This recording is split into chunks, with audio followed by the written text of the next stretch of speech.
Bernarda, let's just start where we left off there. Cohen taking the stand. He is expected to be perhaps the star witness. He's the one who completes the story from start to finish, right? What does it tell you if he takes the stand Monday? Does that mean we're near the end? We're very near the end. You have to think that what the prosecution was doing was building up the story, building up from the beginning to the end, and also corroborating Michael Cohen as much as they could before calling Michael Cohen to the stand. So I expected Michael Cohen to be called as one of the last witnesses.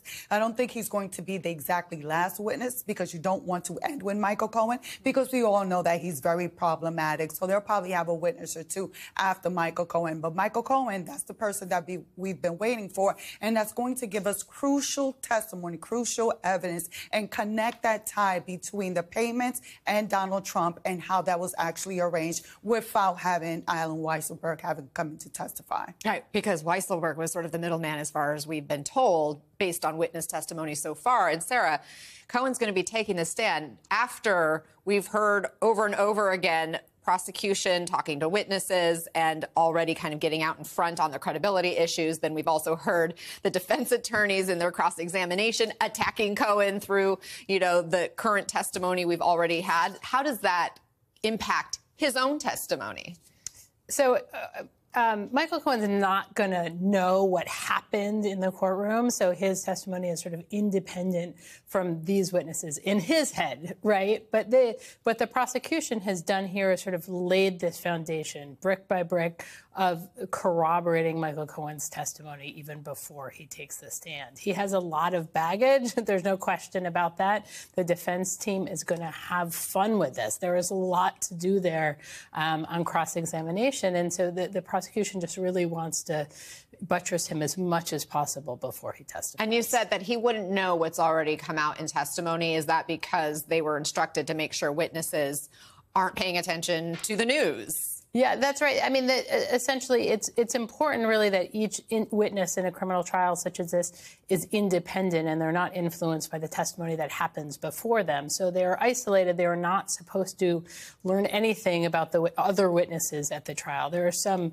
oftentimes witnesses are allowed to be in the courtroom after they testify or learn about what happens after they testify, but even sometimes that is restricted as well. Let's go back into what's happening right now inside this courtroom, and I want to take a look at the testimony with Madeleine Westerhout. Vaughn kind of laid the groundwork for her testimony so far. She began her testimony yesterday. Right now, Donald Trump's attorney continues with cross-examination, asking Westerhout, you would leave any items for President Trump on his desk? Westerhout, yes. And he would sign checks. And you said he signed a tremendous amount of items? Westerhout, yes. Necklace. Proclamations? Westerhout, yes. Commands, proclamations, letters. Necklace. He felt if someone was getting his signature, they believed his real signature. Westerhout, yes. This was between other things he was doing. And did you see him signing things like checks without reviewing them? Westerhout, yes. Necklace. Signed checks while meeting with people like top foreign leaders or meeting with you. Westerhout, yes. Other times he was meeting with you. Westerhout, yeah. Necklace. He wouldn't sign while meeting with top world leaders. Westerhout, no. Necklace. He could multitask. Westerhout, yes. So I'm curious, first, Bernarda, what do you think that they're trying to get at here? They're trying to say Donald Trump, he's so busy being the leader of this new world. He wasn't really paying attention to what he was signing. He wasn't focusing on those invoices and the checks that Trump organization has sent over for him to sign. He was busy trying to run the country. So trying to distance him as much as possible from these invoices and from these checks. But the big question that he can't run from is that those checks were from his personal account and it had his signature. So this is the best the defense can do, is try to create some confusion into when Donald Trump signed these checks.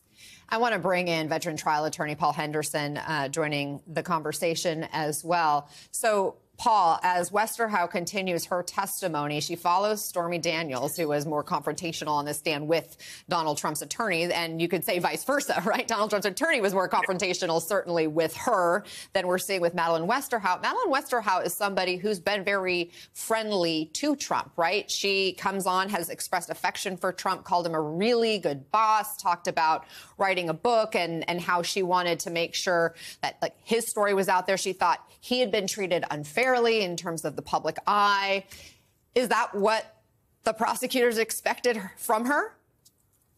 I think they did. I think they wanted to make it clear for the audience and for the jury that she actually knew and liked him, that her testimony is more credible because of that. And the key, I think, in bringing her on the stand and having her give that testimony about how close she was to the president, how much she liked the president, makes what she has to say more true. That he actually had a reaction about Stormy Daniels and having to write a check for her. And here's why that's important, because that's the linchpin of what he knew or should have known personally about what was going on.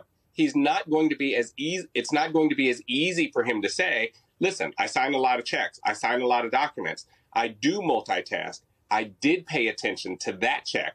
I was upset, visibly upset about the payments associated with Stormy Daniels. That's why her testimony was so important. I think it's very good for the prosecution, and it completes the narrative of how much of an impact Stormy Daniels was on him and how much he was trying to pay her to not tell the story that we all heard in court this week. So that was a good prosecution witness and tells a narrative that I think is really important and ties Donald Trump to a personal understanding and reaction to having intentionality about what he was doing while he was signing his personal check.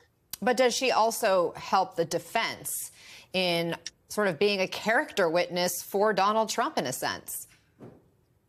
I don't think in a strong way. I think her getting up there and saying that he's a good guy, that she liked the family, that she had made mistakes, that she really likes him, supports him, and believes in his leadership, that has nothing to do with the case. I think it's a throwaway. I don't think it gave the defense very much at all, other than she is a credible witness and she may be open to saying nice things about him.